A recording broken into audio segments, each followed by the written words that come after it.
भोले बाबा क्या सुना रहे, कथा सुना रहे हैं। और आज भोले बाबा कथा सुना रहे, पार्वती मैया को नींद आ गई तो हुंकार किसने दी, उस तोते ने। अब भोले बाबा समझ नहीं पाए तोते की हुंकार, लेकिन तोता ऐसा जीव है, अगर उसको भैया अगर पढ़ा दिया जाए तो बिल्कुल ऐसे बोलता है जैसे राम राम ऐसे कहेगा। तो आज भोले बाबा भी नहीं समझ पाए, और भोले बाबा ने जैसे कथा पूर्ण की तो और जयकारा लगाया तो पार्वती मैया की आंख खुली। पार्वती मैया बोले, बाबा बाबा कथा तो हमने पूर्ण नहीं सुनी है, मैंने तो यहाँ तक कथा सुनी है। भोले बाबा बोले, तो तुमने नहीं सुनी तो किसने सुनी। अब तोता जैसे ही उड़ा है तो आज भोले बाबा की नजर पड़ी है। भोले बाबा बोले, अच्छा तो चोर ये है।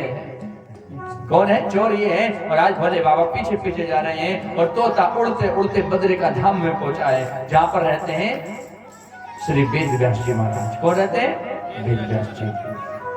बिटिका देवी है, उनकी पत्नी है, और अपनी पत्नी बिटिका देवी के साथ रहते हैं। अब पर्वत पर बैठे हैं, अब बालों को सुखा रही है बिटिका मैया, बैठे हैं दोनों और बातें कर रहे हैं वेद व्यास जी।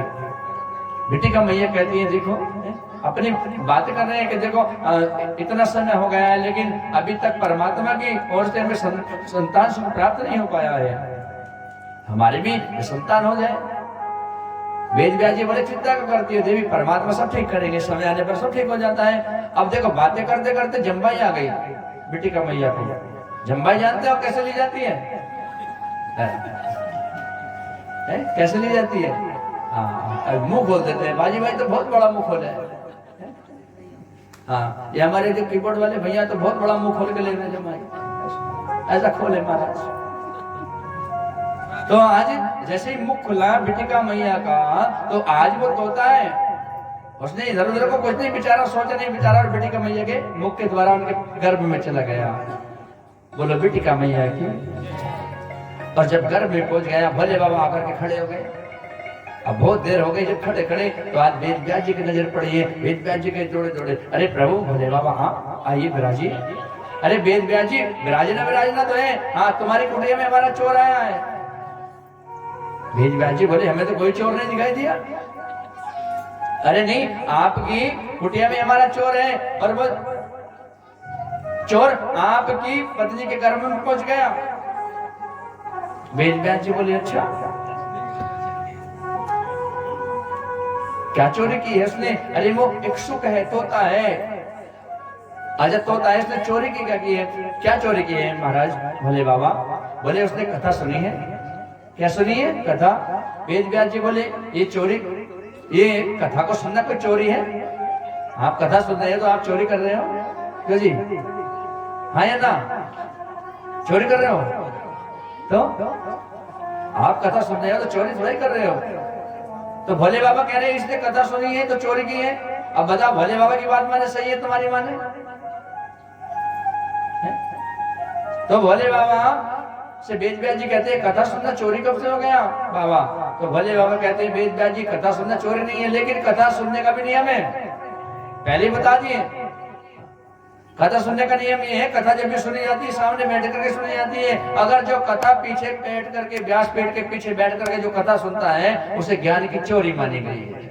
वो दंड का भागीदार है जो कथा पीछे बैठ करके सुनते हैं। हाँ, तो इसने कथा पीछे बैठ करके सुनी है, इसलिए इसको मारूंगा, दंड दूंगा। वेद व्यास जी बोले, कथा कौन सी सुनी है? बोले अमर कथा। अच्छा अमर कथा का प्रभाव क्या है भोले बाबा? बोले जो अमर कथा को सुनता है अमर हो जाता है। वेद व्यास जी बोले, राम राम। भोले बाबा तुम जैसा तुम्हारा नाम वैसा ही तुम्हारा, भोले के भोले ही हो। अरे जब उसने अमर कथा सुन ली तो वो तो अमर हो गया, उसे कैसे मार दोगे? भोले बाबा बोले, बात भी सही है। आज भोले बाबा गए हैं कैलाश पर्वत पर। उधर क्या है देखो, यहाँ पर आज बिटिका मैया के गर्भ में श्री सुखदेव जी महाराज विराजमान है। महाराज समाधि लगा दी गर्भ में ही, और देखो गर्भ में ही भजन करने लगे, चिंतन। कई वर्ष बीत गए, बिटिका मैया को अपने गर्भ से ही मंत्रों की आवाज आने लगी। ऐसा एहसास होता है कि मेरे गर्भ में कोई मंत्र बोल रहा है। और वेद व्यास जी से कहती है कि स्वामी मुझे ऐसा लगता है मेरे गर्भ में कोई संत है, मुझे मंत्रों की आवाज आती है गर्भ से। तो यहाँ पर देखो बिठका मैया के गर्भ में श्री सुखदेव जी महाराज हैं और सुखदेव जी महाराज जी ने उस जो गर्भ जिसको हम कहते हैं नरक है, गर्भ है, गंदा बताते हैं, उसी गर्भ को सुखदेव जी महाराज जी ने आज मंदिर बना दिया है। मंदिर, वो गर्भ ही मंदिर बना दिया है जिसको हम गंदा बताते हैं। मंत्रों का उच्चारण हो गया है। जीव कहता है बाहर निकालो, गर्भ से बाहर निकालो। वेद व्यास जी कहते हैं बेटा तुम्हारी मैया को पीड़ा होती है, बाहर आ जाओ। बोले नहीं आऊंगा। सुखदेव महाराज कह रहे नहीं आऊंगा, और जीव कहता है हाँ मैं आना चाहता हूँ, बाहर निकाल दो, पीड़ा होती है। लेकिन सुखदेव जी महाराज जी ने समाधि लगा दी, नहीं आऊंगा। तो माताओं का गर्भ भी जो है ना कोयले की खान जैसा समझो। कोयले की खान बता दिया है संतों ने माताओं के गर्भ को। क्यों कोयले की खान?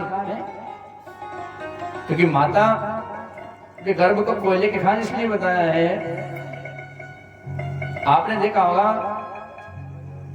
जब कोयले की खान से क्या निकलता है, क्या निकलता है? कोयला। कोयले की खान में तो कोयला ही होगा, लेकिन उसमें हीरा भी होता है? कोयले की खान में हीरा मिलता है। तो इसी प्रकार से गर्भ से ही जो माता के गर्भ से कोयला कौन है? जो माता बच्चे को जन्म देती है और वो बच्चा कैसा हो? उद्दंड हो, शैतान हो, वो कोयले के समान तो माना गया है। और जो भगवान का भक्त हो वो हीरे के समान माना गया है। ये मां पर निर्भर करता है अपने संतान को कैसे संतान को वो जन्म दे। ये माता को पर निर्भर करता है। ध्यान देना, थोड़ा समझ लेना भैया। ये मां पर निर्भर करता है कि वो कैसा संतान, कैसे संतान संसार में लाना चाह रही है। इसके लिए लेकिन मां को सावधान होना पड़ेगा। जब गर्भ ठहर जाए ना तो सावधानी बरतनी पड़ती है, बहुत सारी सावधानी उस मां को बरतनी पड़ती है, रखनी पड़ती है सावधानी। जब गर्भ ठहर जाए ना तो अपना भोजन संभाल ले। सबसे पहली बात, भोजन कैसा करना चाहिए? सात्विक भोजन, ज्यादा तीखा नहीं। लेकिन क्या है?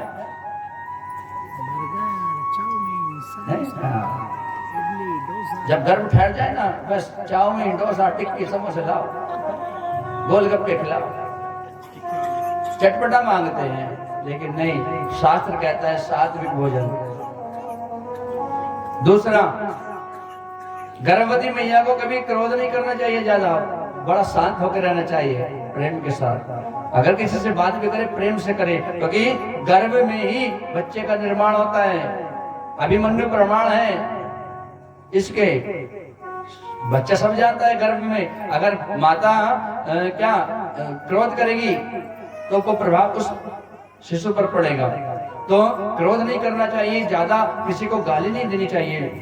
गर्भ अवस्था में गाली से भी बात नहीं करनी चाहिए। आवाज इतनी तेज ना हो कि घर से बाहर पहुंच जाए, बहुत धीमी आवाज में बात करे। और सात्विक भोजन करे।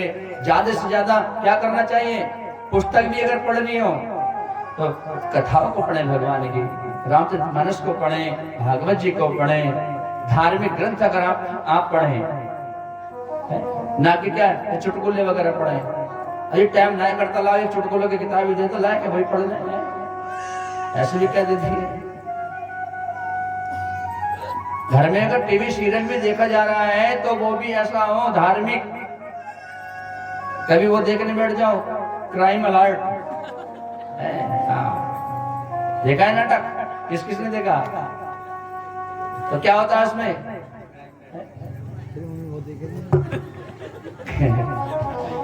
क्राइम अलर्ट में क्या देखते हैं? शैतान ही है फिर तो अगर सीरियल भी देखें तो आप साधारण धार्मिक देखें। और जिस कक्ष में आप शयन करें उस कक्ष में भी, उस कक्ष का वातावरण भी शांत हो। और उसमें जो तस्वीर हो ना ज्यादा नहीं होनी चाहिए। पहले तो घर में तस्वीर ज्यादा होनी नहीं चाहिए, लेकिन जिस कक्ष में आप रहते हैं उस कक्ष में अगर तस्वीर हो तो हमारे बाल गोपाल की चित्र लगा लो, लड्डू गोपाल जी के चित्र लगा लो। लेकिन मैया तो कहती है सन्नी देवल का लगा दो ला के सामने, सनी देओल जैसा आना चाहिए। जोर से बोलो राधे राधे। तो तब आपका जो शिष्य आएगा वो एक भगवान का भक्त रहेगा, धार्मिक विचार होगा, आपका सेवा करेगा, आपका सम्मान करेगा। तो यहाँ पर सुखदेव जी महाराज आज 12 वर्ष हो गए लेकिन बाहर नहीं आते। वेद व्यास जी बार बार कहते हैं भैया बाहर आ जाओ बेटा। बोले नहीं, माया पकड़ लेगी मुझे अगर बाहर आ गया तो। बोले नहीं पकड़ेगी। बोले मैं कैसे मान लूं, अगर भगवान विष्णु स्वयं आकर के हम वरदान दें तो मैं बाहर आ जाऊं। तो कहते हैं वेद व्यास जी के आश्रम में स्वयं भगवान विष्णु आए और आकर के वचन दिया बेटा मेरी माया तुझे नहीं पकड़ेगी। और 12 वर्ष के बाद आज श्री सुखदेव जी महाराज जी का प्रागट्य हुआ है, गर्भ से बाहर आए हैं। बोलिए श्री सुखदेव महाराज की। और आज प्रागट्य होते के साथ ही महाराज क्या होता है, वन को चल दिए। कहाँ? वन को। हाँ, नाल में ऐसे कंधे पे रखी और ऐसे चल दिए बाघंबर वेश, बिल्कुल निवस्त। और वेद व्यास जी कह रहे हैं बेटा रुको बेटा रुको बेटा रुको। कौन किसका बेटा? वृक्ष आवाज कर रहे हैं, वृक्षों से संकेत मिल रहा है कौन किसका बेटा। जिन्हें तुम बेटा कह रहे हो जाने कितनी बार तुम्हारे बाप बन चुके हैं। ये तो हाँ ऐसे दिव्य संत हैं, ये लौटने वाले नहीं है। ऐसे वेद व्यास जी वापिस आ गए हैं। तो ऐसे दिव्य संत हमारे सुखदेव जी महाराज जी का आज प्रागट्य हुआ है। बोले श्री सुखदेव महाराज की, सुखदेव भगवान की जय।